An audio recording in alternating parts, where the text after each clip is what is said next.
Plato's Republic, especially the first few chapters, is all about Socrates and his friends building this hypothetical perfect city, which is run by a class of wise guardians who are in charge of a warrior class who help keep the producers or the regular people in line.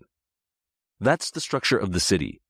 But the whole reason these guys started talking about politics in the city in the first place is because they wanted to know about justice. They wanted to know what it means to be a good person.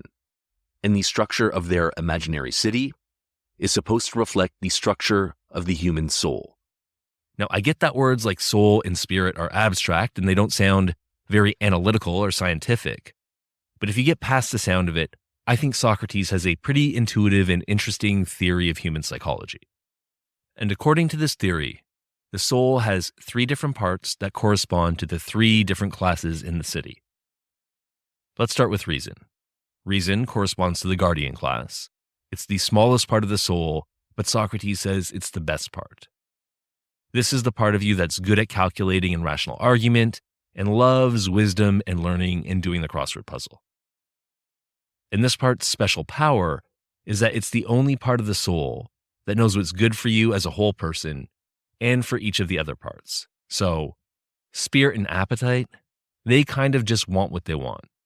But reason can think about how each desire and each part of the soul fits in with the overall good of the person. Next is spirit, also known as spiritedness, also known as thumos. Spirit is a complex concept. We're going to say a lot more about it throughout the book, but so far, we know that it's associated with the emotions, especially anger and outrage, and it's also what makes the guardians courageous. And this is a related point. When we get mad, we seem to be able to overcome our normal appetites or desires. We can ignore hunger and cold and hardship and skip sleep and overcome all sorts of obstacles until we finally avenge ourselves or satisfy our outrage. So if you want to imagine a very spirited person, think of someone who loves honor, who takes offense easily, and who never backs down in a fight. And this part of the soul is obviously associated with the warrior class. The last part of the soul is appetite or desire. You can call it either one. This part of the soul is all about bodily desires like eating and drinking and having sex.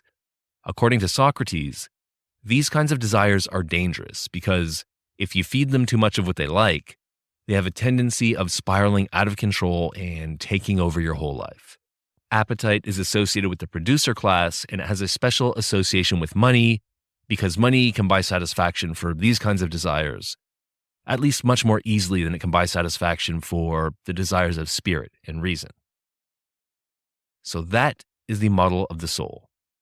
Reason, spirit, appetite, and that matches up with guardians, auxiliaries, producers.